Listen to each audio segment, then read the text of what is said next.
Hello and welcome to my presentation on the Corey-Kim oxidation. Before talking about the reaction mechanism, I'll be talking about the two scientists who discovered this reaction. So the first one is Elias James Corey. He was born in Massachusetts in 1928 and he attended the Massachusetts Institute of Technology, earning a bachelor's, and stayed on there to earn his doctorate, which focused on synthetic penicillin. He then went on to become a professor of chemistry at the University of Illinois at the age of 26, and his research focused around the structure, stereochemistry, and synthesis of complex, naturally occurring organic compounds. He then accepted an offer of professorship at Harvard University in the spring of 1959, and it was here he developed his ideas on retrosynthetic analysis. This led to Corey being awarded the Nobel Prize for Chemistry in 1990 for his work, as synthesis before his work was very basic, and the idea of retrosynthetic methods developed it further. The second scientist that I'll be speaking about is called Chung-Eun Kim, and he was born in Tokyo in 1942. He earned his bachelor degree in pharmaceutical chemistry and his master's in organic chemistry at the University of Tokyo. He then went on to get a PhD in organic chemistry at the University of Oregon.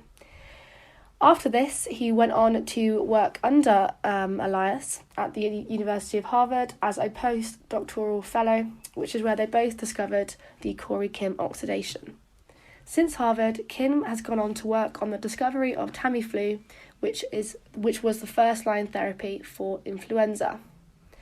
So, just a little bit of background information on the reaction itself. The Corey-Kim oxidation is an organic reaction used to convert primary alcohols and secondary alcohols to an aldehyde or ketone using reagents N-chlorosucinamide, dimethyl sulfide, and triethylamine. So, going on to the mechanism, the first step is when the N-chlorosucinamide is reacted with DMS, and so the nucleophilic sulfur atom attacks the chloride, forming a sulfur-chlorine bond. However, this breaks the nitrogen-chlorine bond as the electrons are pushed over to nitrogen. Next, the cinamide ion attacks the DMS with the chlorine attached as the nucleophilic agent, which forms the Corey-Kim reagent, as is seen there. So the nucleophile in this part is the cinamide ion and the electrophile is the positive sulfur.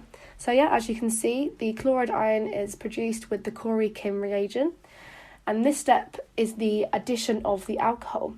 So the nucleophilic oxygen atom on the alcohol attacks the positive sulfur, forming an oxygen-sulfur bond, which results in breaking the sulfur-nitrogen bond as the electrons are pushed on to the nitrogen.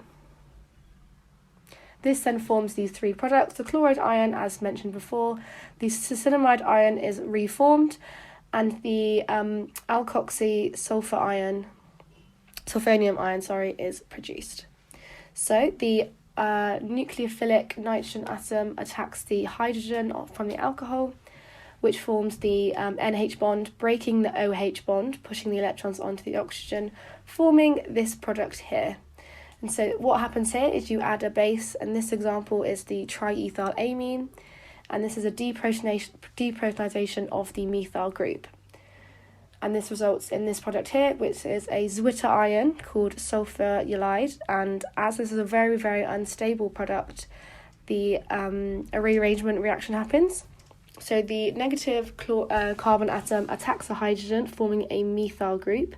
This breaks the CH bond in the tertiary carbon here, which then the electrons are pushed over to the oxygen, forming a C double bond O, breaking the oxygen-sulfur bond here, pushing the group off to form DMS in gas form and a ketone. As mentioned previously, the reaction can be the reaction can produce an aldehyde. So in this case, the R group will simply be replaced with the hydrogen. Thank you for listening to my presentation, and goodbye.